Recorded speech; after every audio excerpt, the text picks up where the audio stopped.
1950 के दशक में द्वितीय विश्व युद्ध के समाप्त होने के बाद दुनिया दो भागों में बंट चुकी थी। ईस्ट साइड जिसमें यूएसएसआर था और वेस्ट साइड जिसमें एक नई सुपर पावर अमेरिका के रूप में उभर कर आई थी। तो उस समय भारत और चीन के बीच तनावपूर्ण स्थिति चल रही थी, जिसने आगे चलकर एक युद्ध का रूप ले लिया। तो युद्ध की शुरुआत 20 अक्टूबर 1962 के दिन हुई थी और इसी के साथ भारत और चीन की दोस्ती का भयंकर अंत हो गया। भारत को युद्ध में जब झोंका गया, जब भारतवासी भारत चीन भाई भाई के नारे देते नहीं थकते थे, भारत को जंग में जब जाना पड़ा, जब भारत ताइवान की बजाय चीन को मान्यता देने वाला पहला गैर साम्यवादी देश बना, भारत को युद्ध में जब जाना पड़ा, जब 10 साल पहले ही भारत कोरिया युद्ध में अमेरिका को साइड कर कर चीन का साथ दिया था भारत ने, और भारत को युद्ध में जब जाना पड़ा, जब 1949 में अमेरिका और जापान की शांति समझौते में भारत ने इसलिए हिस्सा नहीं लिया क्योंकि उसके पड़ोसी देश चीन को नहीं बुलाया गया था। यानी दोस्ताना रिश्ते रखने के बाद भी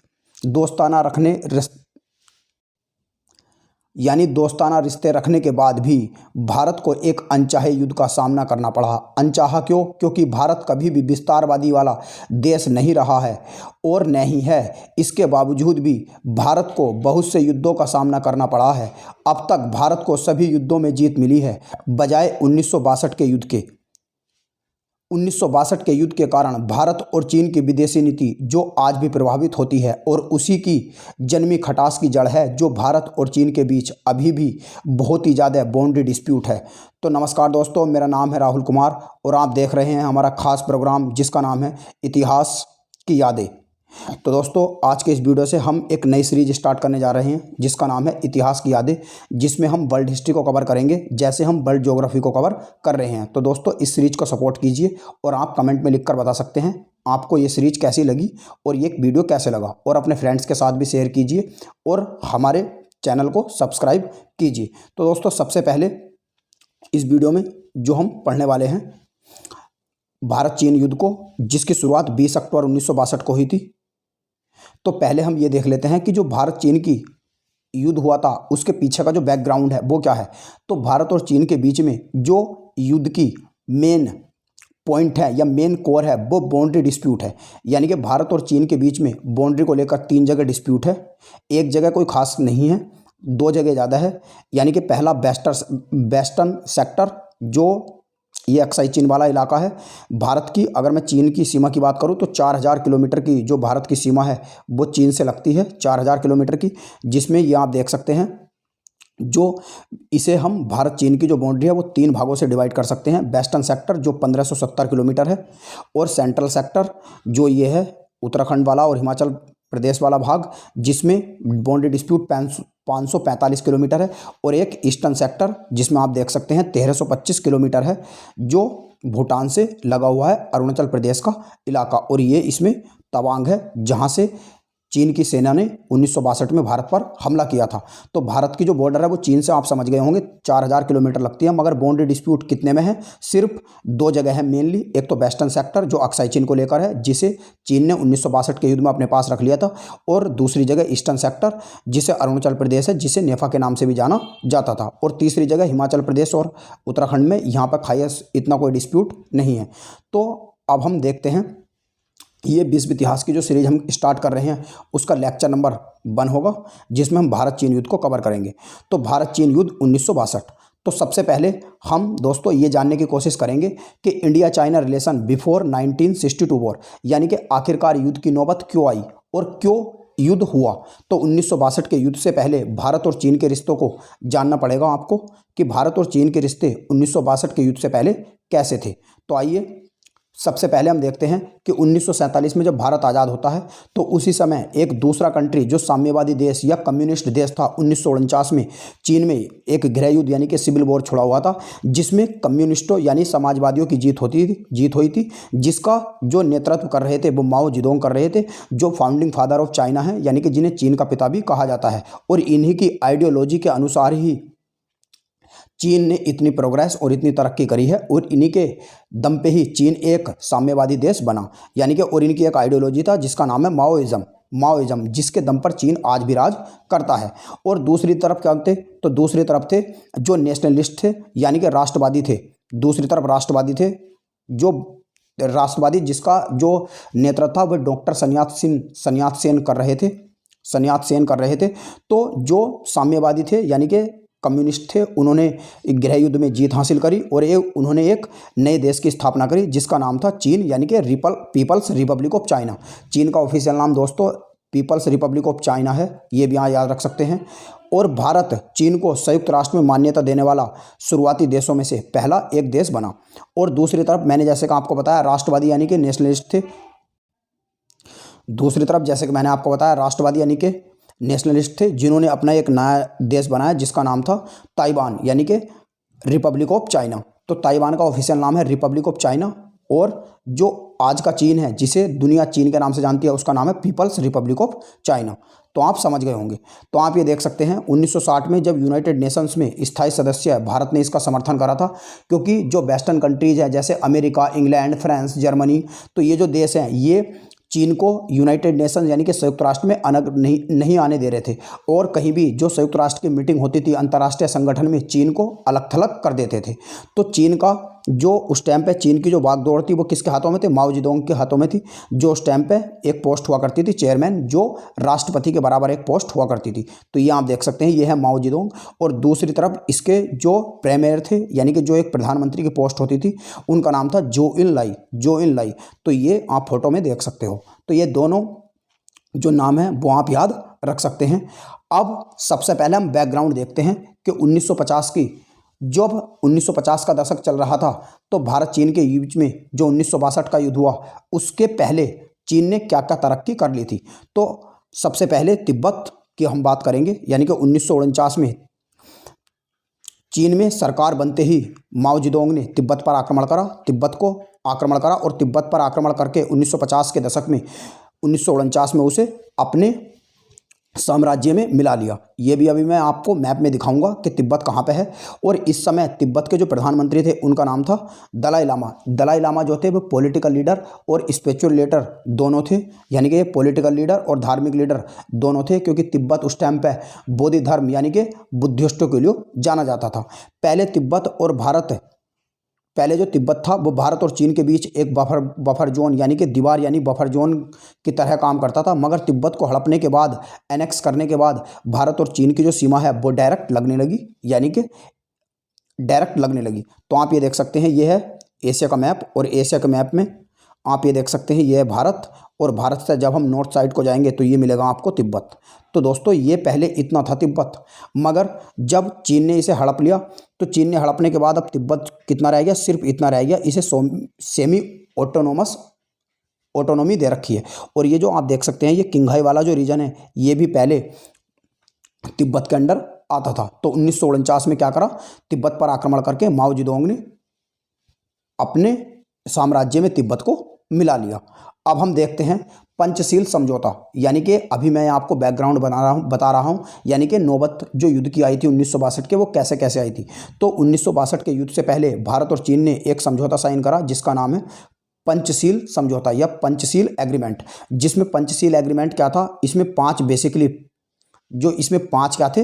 बेसिकली सिद्धांत दिए गए थे। पहला शांति, कि भारत और चीन एक दूसरे के बॉर्डर पर यानी कि सीमा पर शांति रखेंगे और एक दूसरे पर कभी हमला नहीं करेंगे, और एक दूसरे के साथ अच्छे व्यापार संबंध रखेंगे, और एक दूसरे का जो अंतर्राष्ट्रीय संगठन है उनमें समर्थन करेंगे, और इंटरनल अफेयर जो हैं आंतरिक मामलों में एक दूसरे के कोई भी हस्तक्षेप नहीं करेंगे, और एक दूसरे के प्रति भाईचारे की भावना रखेंगे। और इसी समझौते के कारण भारत ने यह भी मान लिया कि अब तिब्बत पूरी तरह से क्या है?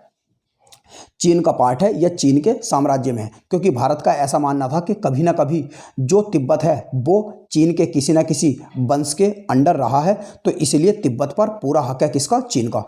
और एक समय जब पंडित जवाहरलाल नेहरू ने पार्लियामेंट यानी कि अपने संसद में भी खड़े होकर यह बात कही थी कि जो तिब्बत है वो किसी न किसी समय चीन की डायनेस्टी के अंडर रहा है, तो इसलिए तिब्बत पर चीन का पूरा अधिकार है और हम उसे तिब्बत को चीन का ही मानेंगे।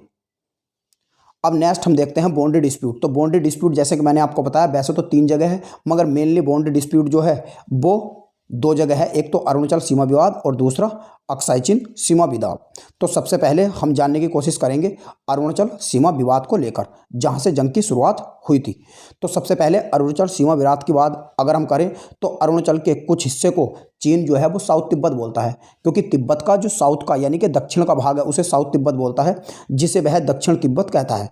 भारत सरकार ने 1954 में अरुणाचल प्रदेश को असम से अलग करा था और असम से अलग करके एक एजेंसी को सौंप दिया था जिसका नाम था नेफा। नेफा की फुल फॉर्म है नॉर्थ ईस्ट फ्रंटियर एजेंसी को सौंप दिया था, जिसकी फुल फॉर्म आप ये देख सकते हैं नॉर्थ ईस्ट फ्रंटियर एजेंसी है।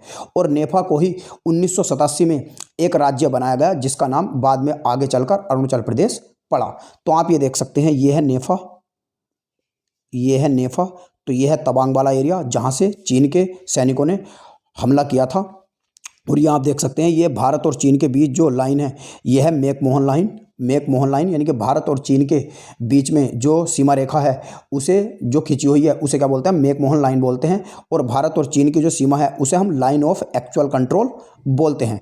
इसे LOC से कंफ्यूज मत कर लेना। LOC लाइन ऑफ कंट्रोल जो है भारत और पाकिस्तान के बीच में है, जो भारत के वेस्ट साइड आपको मिलेगी और पाकिस्तान के ईस्ट साइड मिलेगी। मगर LAC जो है लाइन ऑफ एक्चुअल कंट्रोल ये भारत और चीन के बीच में है। ये आप देख सकते हैं ये LAC है लाइन ऑफ एक्चुअल कंट्रोल, क्योंकि LAC है भारत और चीन का जो सीमा विवाद है यो दोस्तों बहुत ही पुराना है, क्योंकि भारत और चीन के बीच में कभी भी जो सीमा रेखा है उसका निर्धारित नहीं किया गया था। अगर हम भारत और चीन के बीच सीमा रेखा की बात करेंगे तो 1946 में पहली बार सीमा रेखा को तय किया जाना था, मगर उस टाइम पे नहीं हो पाया था।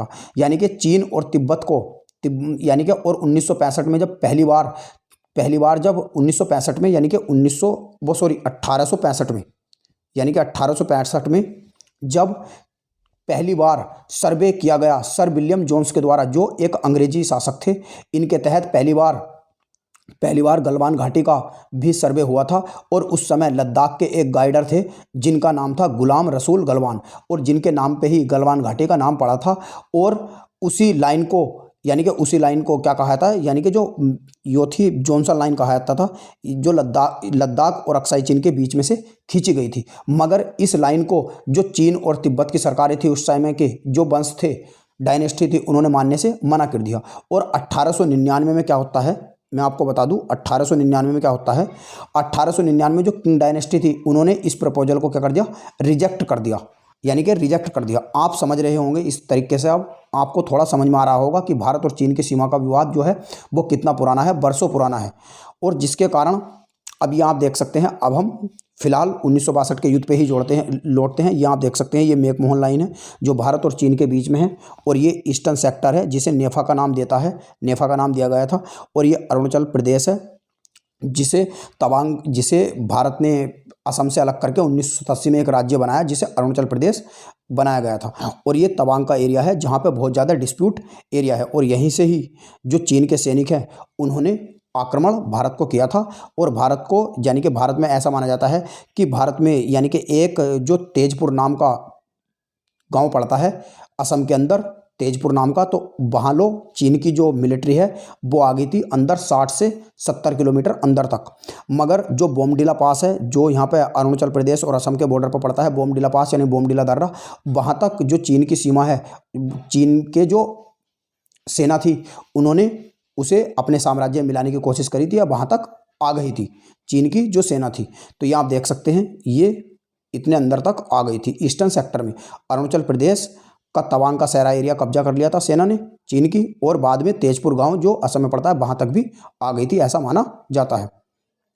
अब हम देखते हैं दूसरा जो बाउंड्री डिस्प्यूट है वो है अक्साई चीन का, यानी कि अक्साई चीन में आपको दो ध्यान रखना है। यानी कि पोंगोंग लेक जो सीमा विवाद का कारण है वो 40% भारत में और 60% क्या पड़ती है, चीन में पड़ती है। और उसी प्रकार से जो सो लेक है जिसका लद्दाखी भाषा में सो कहा जाता है, मगर इसका लद्दाखी भाषा में नाम वो होता है मैरीन मतलब कोई भी एक झील टाइप जो होती है। तो नाम की झील भी भारत और चीन के बीच में ही है, जिसका 40% हिस्सा भारत में और 60% हिस्सा पेंगोंग झील का और सोलेक का, दोनों का 40% हिस्सा भारत में और 60% हिस्सा चीन में है, जो भारत और चीन के बीच में सीमा विवाद का कारण है। भारत और चीन के बीच सीमा रेखा को LAC यानी कि लाइन ऑफ एक्चुअल कंट्रोल कहा जाता है, जबकि भारत और पाकिस्तान के बीच जो सीमा रेखा है उसे LOC कहा जाता है। तो ये आप देख सकते हैं ये है अक्साई चीन, यानी कि अक्साई चिन्ह पे आप ऐसा समझ सकते हैं कि बहुत ही वर्षों से इस पर अक्साई चिन्ह पर, यानी कि ये इतना ऊंचाई का इलाका है कि यहाँ पे किसी का कंट्रोल नहीं रहा है, यानी कि यहाँ पे किसी का भी कंट्रोल नहीं रहा है, जिसके कारण ऐसा माना जाता है कि जब जो जैसे मान लो ये लद्दाख है तो लद्दाख से इधर ये डायनेस्टी है, दूसरी मान लो ये लद्दाख डायनेस्टी है और ये तिब्बत डायनेस्टी है, तो तिब्बत डायनेस्टी और लद्दाख डायनेस्टी के बीच मान लो ये बॉर्डर है, तो इसी बॉर्डर को बफर जोन मानकर ही इसी रेखा को भारत और चीन के बीच सीमा रेखा माना जाता था पहले, मगर ऐसा नहीं हो पाया। यानी कि जब ये डायनेस्टी खत्म हुई और भारत यानी कि चीन के अंदर सिविल वॉर खत्म करके नई सरकार माओ जेडोंग ने बनाई, तो उसके बाद में सीमा विवाद स्टार्ट हो गया। और ये वाला आप जो एरिया देख सकते हैं, ये जो है ये टेरिटरी है जो पाकिस्तान और चीन के बीच में 1963 के बाद में क्लेम करी जाती है, तो ये भी आप देख सकते हैं। और ये चीन ने अक्साई चिन्ह का जो इलाका है ये 1962 में अपने पास रख लिया था, 1962 के युद्ध में।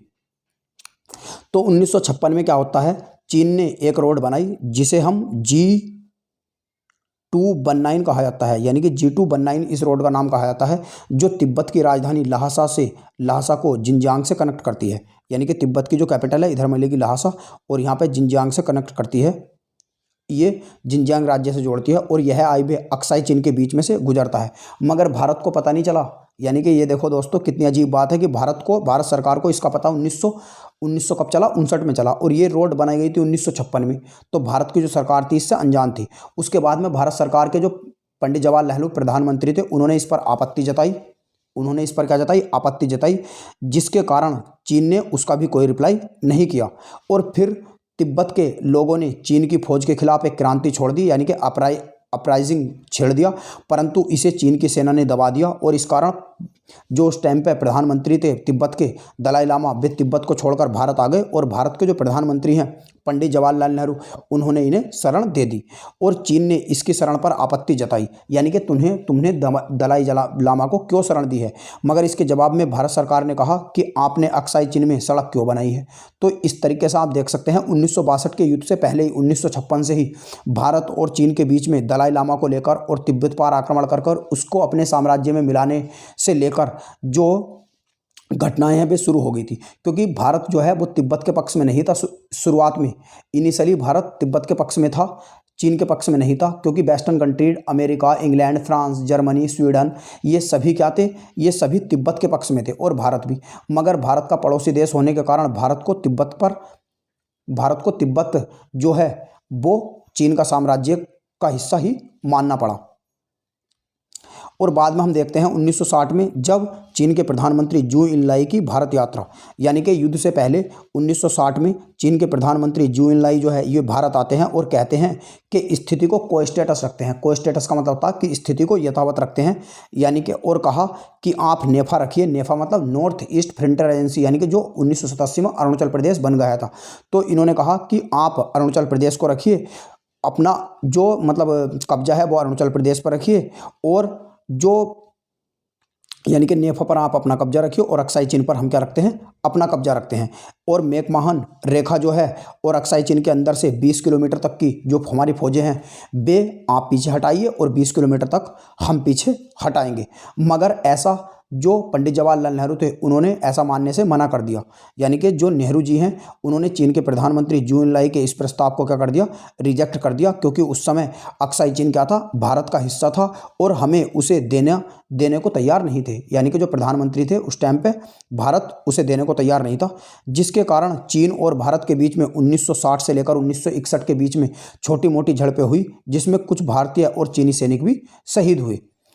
तो आप ये देख सकते हैं ये 1960 के दशक में जो जू इनलाई हैं ये उस टाइम पे प्रीमियर थे। प्रीमियर का मतलब उस टाइम पे चीन के प्रधानमंत्री थे और ये भारत के प्रधानमंत्री पंडित जवाहरलाल नेहरू की फोटो है उस समय की। अब हम देखते हैं जब ऐसी छोटी मोटी झड़पें हुई और चीन नहीं माना, तो उसके बाद में जो पंडित जवाहरलाल नेहरू थे उन्होंने द फॉरवर्ड पॉलिसी 1960 को अपनाया। ऐसा माना जाता है कि ये जो पॉलिसी है 1960 की जो पॉलिसी है, 1960 की जो पॉलिसी है, जो भारत की रो थी उन्होंने ही सजेस्ट करा था और उन्हीं के आधार पर ही जो पंडित जवाहरलाल नेहरू थे उन्होंने 1960 की फॉरवर्ड पॉलिसी को माना था। इसमें क्या था, इसमें यह था कि 1960 में Pandit Jawaharlal Nehru the forward policy को अपनाया। इस पॉलिसी के तहत हमने मैकमोहन रेखा और अक्साई चिन्ह पर अपनी चौकियां बनाई। यानी कि भारत जब आज़ाद हुआ था, जब 1960 और 61 से पहले जब छोटी मोटी झड़पें नहीं हुई थी, जब चीन और भारत के बीच में सीमा विवाद को लेकर तनाव हो रहा था, तो फॉरवर्ड पॉलिसी के तहत हमने अक्साई चीन के पास में और जो अरुणाचल प्रदेश का नेफा वाला इलाका है, तवांग वाला इलाका है, वहाँ पे हमने चौकियाँ बनाई, जबकि ये चौकियाँ पहले नहीं थी। तो इन चौकियों को भारत ने बनाया जिससे कि भारत युद्ध में अच्छी स्थिति में लौट सके। और उसके बाद में क्या होता है, अब हम बात करेंगे युद्ध की, यानी कि अब आपको समझ में आ रही होगी इसकी पृष्ठभूमि कि 1962 के युद्ध से पहले आते आते भारत और चीन के बीच में छोटी मोटी झड़पें हो चुकी हैं और तिब्बत को लेकर, तवांग को लेकर, नेफा को लेकर, अक्साई चीन को लेकर ये विवाद उभर गए थे। फिर उसके बाद में क्या होता है, 20 अक्टूबर 1962 में युद्ध की शुरुआत होती है और यो 21 नवंबर 1962 तक चलता है। इस युद्ध में मात्र 4 दिन के ही अंदर, जैसे कि मैंने आपको बताया, चीन की सेना नेफा और तवांग पर अपना कब्जा कर लेती है और असम के जो तेजपुर इलाका था उसमें भी अंदर आ जाती है। और इस युद्ध में एक महत्वपूर्ण लड़ाई जो थी वो रांगजिला की लड़ाई थी, रिजांगला की लड़ाई थी, रिजांगला की लड़ाई थी। मगर 4 दिन जब हो गए इस युद्ध में लड़ाई होते हुए और भारत को बहुत नुकसान का सामना करना पड़ा, इसमें बहुत ही जो मतलब भारत के सैनिक थे वे भी शहीद हुए थे। तो दोस्तों मैं ये भी बता दूं, जो असम के अंदर तेजपुर इलाका था, जब वहाँ तक चीन की सेना आ गई और असम पर भी अपना कब्जा जमाना चाहा, तो भारत के जो प्रधानमंत्री थे उस समय के पंडित जवाहरलाल नेहरू, उन्होंने अमेरिका से मदद मांगने की कोशिश करी। और जैसे ही अमेरिका से मदद मांगने की कोशिश करी तो अमेरिका ने कि जो उस टाइम पर जॉन एफ कैनेडी थे, उस टाइम पर अमेरिका के राष्ट्रपति थे जॉन एफ कैनेडी, जो एक विजनरी लीडर माने जाते हैं, तो उन्होंने भारत को हवाई जहाज़ और लड़ाकू विमान देने की कोशिश करी। तो उससे पहले 14 नवंबर को ही चीन ने क्या करा, यानी कि दोबारा लड़ाई स्टार्ट करने की कोशिश करी थी, मगर उस टाइम पे 21 नवंबर को ही विराम की घोषणा कर दी गई। यानी कि चीन ने अपनी तरफ से विराम की घोषणा इसलिए कर दी क्योंकि उस टाइम पे जो संयुक्त राष्ट्र था, यानी कि यूएसएसआर था, और वेस्टर्न कंट्री जैसे अमेरिका, फ्रांस, इंग्लैंड, वे भारत के समर्थन में कर रहे थे। तो आपको अब इस बात का ध्यान रखना है कि रिजांगला की जो लड़ाई थी वो भारत चीन के युद्ध में बहुत ही इंपॉर्टेंट लड़ाई थी और इसमें भारत के 123 सैनिकों ने 1000 सैनिकों को मार गिराया था। इस लड़ाई में भारतीय सेना का जो नेतृत्व है वे मेजर शैतान सिंह कर रहे थे और यह जो लड़ाई है यह 1700 फीट की ऊंचाई पर हो रही थी। अब आप समझ सकते हैं 1700 फीट की ऊंचाई का मतलब यह है कि उस टाइम पर 1700 फीट की ऊंचाई पर सांस लेना भी बहुत मुश्किल होता था और 1700 फीट की ऊंचाई पर हमारे सैनिकों ने बहादुरी से अपना युद्ध में पूरा 100% दिया, जिसके कारण भारतीय सैनिक शहीद हुए। 123 में से कुछ सैनिक शहीद हुए थे और 1000 सैनिकों को चीन के मार गिराया था। तो आप ये देख सकते हैं, ये पंडित जवाहरलाल नेहरू है युद्ध के बीच में जब ये भारतीय आर्मी से या सेना से मिलने गए थे। तो इस युद्ध में हमारे टोटल जो हैं वो 1386 कुल सैनिक वीरगति को प्राप्त हुए। इसके अलावा 1700 शहीद हुए थे, इनका कोई नामो निशान नहीं मिला। और मेजर शैतान सिंह की जो मतलब बॉडी है वो भी अगले साल बर्फ़ में दबी हुई मिली थी। और 4000 सैनिकों को भारत के बंदी बनाया गया था, भारत के चीन ने बंदी बना लिए थे। और इस युद्ध ने भारत ने इस युद्ध में अपनी जो वायुसेना है और अपनी जो थल और यानी कि नेवी और जो एयरफोर्स है उसका मतलब यूज नहीं करा था और चीन को अपनी ही तरफ से युद्ध विराम की घोषणा कर दी गई, क्योंकि इस युद्ध में अमेरिका, जैसे कि मैंने बताया, और यूके यानी कि यूनाइटेड किंगडम, ब्रिटेन और जो संयुक्त राष्ट्र संघ है वो भारत का समर्थन कर रहे थे। और उस समय मैंने बताया आपको कि भारत उस टाइम पे अमेरिका के जो राष्ट्रपति थे वो जॉन एफ कैनेडी थे और इस समय सोवियत संघ के जो राष्ट्रपति थे वो था निकिता क्रुश्चेव। और इसी समय क्यूबन मिसाइल क्राइसिस चल रहा था। मैंने जैसे कि आपको शुरू में बताया द्वितीय विश्व युद्ध समाप्त हो गया था और उसके बाद में द्वितीय विश्व युद्ध के समाप्त होने के बाद में जब अमेरिका सुपर पावर के रूप में उभर रहा था तो उस टाइम पे यूएसएसआर ने उसे रोकने के लिए अमेरिका और सोवियत संघ के बीच में, यूएसएसआर के बीच में एक कोल्ड वॉर शुरुआत हो गई थी। कोल्ड वॉर चल रहा था, यानी कि शीत युद्ध चल रहा था, जिसे क्यूबन मिसाइल क्राइसिस के नाम से जाना जाता है, जो 14 अक्टूबर 1962 से लेकर 28 अक्टूबर 1962 तक चला था। ये जो क्यूबन मिसाइल क्राइसिस है इसे मैं अलग से एक वीडियो में कवर करूंगा दोस्तों। आने वाले वीडियो में जो आगे आएंगे वर्ल्ड हिस्ट्री के वीडियो उन्हें हम कवर करेंगे, क्योंकि क्यूबन मिसाइल क्राइसिस जो है यो क्यूबा के नाम पर रखा गया है। क्यूबा एक सेंट्रल अमेरिका में, यानी कि मध्य अमेरिका महाद्वीप जो है उसमें एक देश है। तो उसमें क्यूबा पे जो क्यूबा है वो संयुक्त राष्ट्र का साथ दे, वो यूएसएसआर यानी कि सोवियत संघ का साथ दे रहा था। और जो अमेरिका था वो जो उसके रिलेशनशिप के कंट्रीज़ हैं जैसे जर्मनी, फ्रांस, इंग्लैंड, वे अमेरिका का साथ दे रहे थे। और क्यूबा के अंदर मिसाइल तैनात कर रखी थी किसने? सोवियत संघ ने, यानी कि यूएसएसआर ने। अब हम देखते हैं इसकी जो भारत पे इसका क्या प्रभाव पड़ा, यानी कि इम्पैक्ट ऑफ इंडिया। तो सबसे पहले तो यह है कि पंडित जवाहरलाल नेहरू की जो इमेज थी, जो दुनिया में बहुत ही अच्छे लीडर की थी, उसका दोस्तों जो पंडित जवाहरलाल नेहरू का स्टेटस था वो विश्व स्तर में उनकी इमेज को बहुत ही हानि हुई या कम हो गई।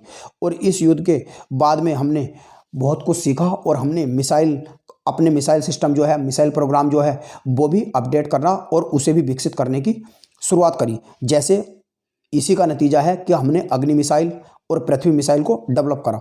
और इस युद्ध का भारत सरकार ने एंडरसन भगत जो फौज के एक अफसर थे, उन्होंने एक रिपोर्ट तैयार करने को कहा जिसे एंडरसन बुक्स रिपोर्ट कहा जाता है। और यह रिपोर्ट अभी तक प्रकाशित नहीं हुई। ये रिपोर्ट अभी तक इसलिए प्रकाशित नहीं हुई क्योंकि ऐसा माना जाता है कि इसमें बहुत ही डिटेल में भारत चीन को युद्ध के बारे में बताया गया है। और इसमें भारत की मतलब जो हार हुई है वो बहुत ही बुरी तरीके से हुई थी, इतनी बुरी तरीके से हुई थी, भारत इतने बुरी तरह से चीन से हारा था, जिसके कारण इस किताब को अभी तक पब्लिश नहीं किया जा चुका है, या इस रिपोर्ट को पब्लिश नहीं किया जा चुका है। तो इस रिपोर्ट के जरिए भारत सरकार ने ये जानने की कोशिश की थी कि हम आखिरकार इतनी बुरी तरह क्यों हारे। ये अभी तक प्रकाशित नहीं हुई है मगर। और इस युद्ध के बाद में चीन और पाकिस्तान के संबंध, जैसे कि मैंने आपको बताया, बहुत अच्छे हो गए थे। और जिसके कारण जो पाकिस्तान का ट्रांस काराकोरम का इलाका था वो पाकिस्तान ने चीन को गिफ्ट कर दिया। और बाकी पाकिस्तान और चीन की एक अच्छी दोस्ती हो गई, क्योंकि 1962 के युद्ध से पहले भारत की और जो पाकिस्तान था और चीन की थी उसकी दोस्ती नहीं थी इतनी अच्छी, मगर 1962 के युद्ध के बाद में उनकी दोस्ती बहुत ही अच्छी हो गई। और उसके बाद में मैंने जैसे कि आपको बताया, हमने अपना मिसाइल सिस्टम अपडेट करा, जिसके कारण हमने अग्नि मिसाइल और पृथ्वी मिसाइल है उन्हें भी अपडेट करा। और भारत ने बहुत कुछ इस युद्ध से सीखा, जिसके कारण भारत ने 1971 के युद्ध में और 1999 के युद्ध में जो पाकिस्तान से हुए थे उनमें अपनी एयरफोर्स और नेवी का भी इस्तेमाल करा। मगर आप ये भी याद रख सकते हैं कि भारत ने अपनी नेवी और एयरफोर्स का इस्तेमाल नहीं किया था भारत चीन युद्ध में। हो सकता है इसी कारण भारत को कुछ बुरी तरह हार का सामना करना पड़ा। तो दोस्तों, मैं आशा करता हूं कि आपको ये जो सीरीज है ये पसंद आया होगा लेक्चर। अगर लेक्चर पसंद आया हो तो दोस्तों अपने इस वीडियो को शेयर करें अपने फ्रेंड्स के साथ, और चैनल को सब्सक्राइब करें और लाइक बटन दबाकर वीडियो को भी लाइक करें। वीडियो देखने के लिए आपका धन्यवाद। हम मिलते हैं आपसे अगले एपिसोड में, तब तक के लिए नमस्कार।